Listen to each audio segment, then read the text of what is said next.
Benoit, congratulations on another very violent victory. So I'm guess how did the fight play out in there compared to how you expected it to play out in camp? I expected to be like this. He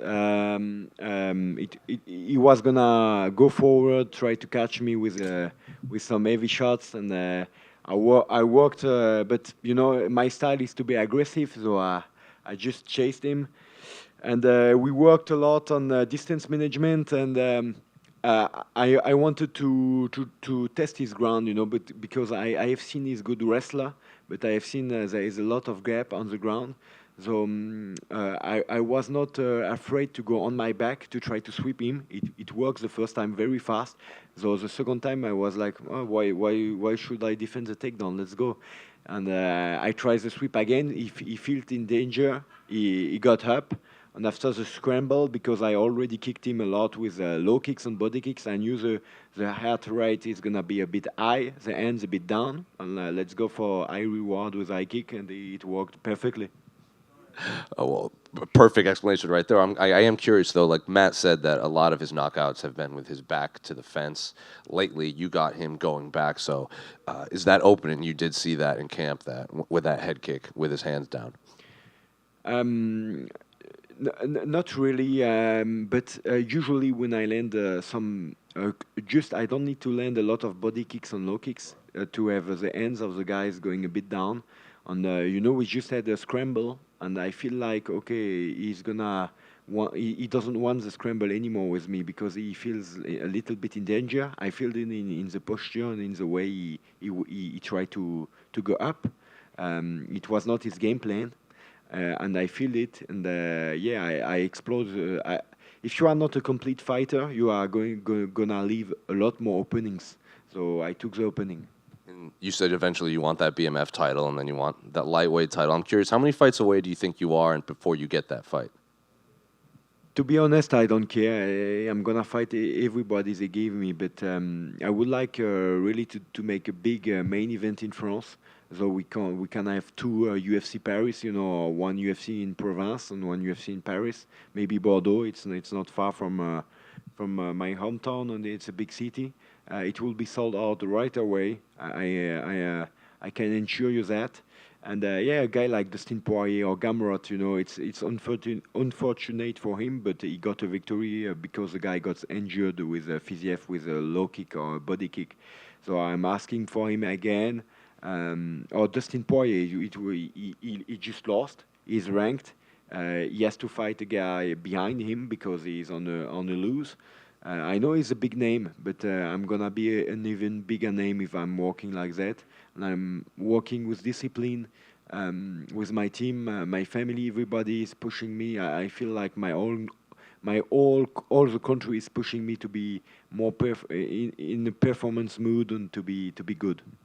The commentary seemed to think that it would be difficult for you to get opponents because you're so dangerous and you're not as highly ranked and maybe you're not as well known in America. Do you think it will be difficult to get these big names to fight you considering the risk that you bring in there? To be honest, I'm gonna thank Matt Frevola for giving me this opportunity. Only 2 months. Okay, one guy has been accepting. I was not surprised it was him, especially for Veterans Day. And like this guy gave me this opportunity. Okay, I got a little bit of hype, but he's even a bigger name that I am right now, and he's on home soil. He didn't have to take this fight, but I believe he likes the history and he likes challenges like I do, and he wanted a tough fight, and I'm gonna bring you war, no matter who you are. Last one for me. We saw you guys saluting in there after, like you both saluted. So how special was it to fight on Veterans Day? Given your history. Yeah, very special because I got a lot of friends of mine that got injured physically or injured in the head, and war is not happy business. It is always marking your man. So it's important to give support to people who have been suffering from as victim or as the fighter on terrain. You know. Benoit over here. Yeah. So we've often heard you talk about your like aura of invincibility, embodying the God of War spirit during fight week. So I'm just wondering, could you tell us a little bit about that? Like, how do you get that headspace? How do you maintain that aura heading into a fight with so many eyes and pressure? Like MSG, big card. So like, how did you stay concentrated in that headspace? It's a mix of, I believe it's a mix of who you are born from, how you are educated, what is your spirit, and how much you work, and of course, experience as well. I'm getting a more and more experienced fighter. I've always been a brawler in my life, you know, so that doesn't change anything. It's just with experience, you have time to use it well, and to use it when it's needed, not all the time. Yeah, I had a very good education. I'm a happy man. I have a family. I'm a husband. I just got my first daughter.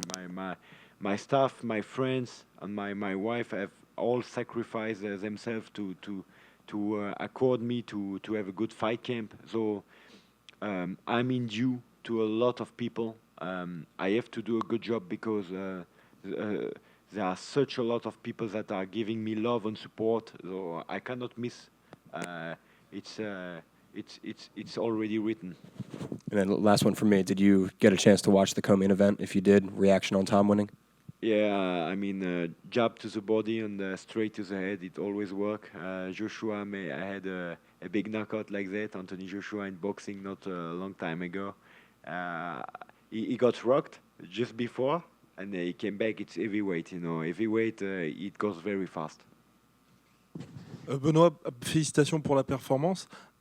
T'as pensé quoi de l'ambiance durant toute la semaine, d'être en territoire un petit peu hostile et finalement ensuite le public qui t'a salué à la fin? Euh, Vraiment très satisfait parce que lorsque tu donnes pas d'émotion à un public, tu seras ni hué ni acclamé. Lorsque tu es hué ou acclamé, c'est que le combat veut dire quelque chose pour le public. Et je l'ai ressenti. Et j'étais content de. Pour le coup, j'ai beaucoup plus d'expérience à être hué parce que j'ai souvent affronté les favoris en territoire hostile. Alors certes dans des salles plus petites, mais ça m'a fait plaisir parce que ça m'a ramené un peu à mes débuts où pour 1000 balles, je faisais le co-main event contre un Polonais du coin. Et donc, non, c'était incroyable. Et bien sûr, le retournement un peu de situation après le geste qui était, le finish qui était sympa, c'était vraiment quelque chose qui m'a plu. Est-ce que tu dirais que c'est ta meilleure performance jusqu'à maintenant? Je dirais qu'avec le temps, je deviens meilleur. Je commence à atteindre quand même un certain niveau. Mais je pense avoir les armes pour aller déjà beaucoup plus haut que ça. Et, je m'en suis encore rendu compte ce soir. Parce que j'ai à la fois beaucoup de bonheur pour ce qui a été accompli, pour le travail du staff. Mais j'ai aussi de la lassitude. Parce que c'est une catégorie de poids où il faut beaucoup de temps, beaucoup de finish, beaucoup de combats pour monter dans les classements. Beaucoup de travail, beaucoup de sacrifices. Donc là, ça va être beaucoup de vacances avant de revenir avec beaucoup d'envie. Mais c'est vraiment là les petits aléas, les petits détails de ce combat qui m'ont donné envie. C'était un peu ce côté vétéran, Veterans Day, un mec qui aime les challenges, qui tape fort. Les gens, ils voulaient me voir contre un mec qui tape fort, même si j'affronterai plus jamais un mec qui tape aussi fort qu'Elysée, parce que je suis pas dans la même caté. Les gens, ça s'en rendent pas encore compte, mais c'est vraiment un challenge qui m'a plu quand même. Et donc, je me suis dit, bon, il faut que j'y aille. Et ma femme s'est sacrifiée avec ma fille encore pour me permettre ça. Voilà, donc c'était quelque chose de cool. Et dernière question pour moi, on sait contre qui tu as envie de revenir, mais tu voudrais revenir quand? Et ben, ça dépend. Moi, j'avais entendu parler d'un UFC Paris en France en mars, ou d'un UFC en France en mars. Donc, s'il y a des problèmes avec Cyril et Manon pour avoir un main event, maintenant, je me présente comme un potentiel main event. Si on me met un Gamrot ou un Dustin Poirier, je pense que ça devrait le faire. I know you had a powerful message there at the end. Could you feel the New York crowd switching to your side and giving you support? And also, when you were making that message, thanking America for the help in the past, did you realize that the former president was sitting in the audience listening to you as well? Yeah, you know, I heard a lot of things, and there is a lot of things to say about this president. But there is one thing I like about him is he's easy to understand. You know, he's making it easy for everybody to understand what he means and what he says. So that's something I like, and he has my respect for that. And yes, I'm a happy man to have the opportunity to fight in America, in New York, and. This is a big card in America, so there is always political people of America that has to be there, and I just hope that in Paris we will get soon the same surrounding for our next fights with why not our president for fights, because right now there is a lot of love for MMA in France, but the political world is still one foot outside of MMA in France, and they have to take their, you know what, to step inside and to follow the process now, because this sport is the only sport. It's the biggest sport. It's the only sport where you can't ask for any more liberties in this sport. Two men in an octagon. All gentlemen's rules on all gentlemen's trap or weapons. You can use them with liberty, with a referee, or of course being there. But this sport is amazing. It's gonna grow, and everybody has to love it, accept it, and I'm a happy man to do my job. Congrats on the victory, and thank you for the message. Thank you very much.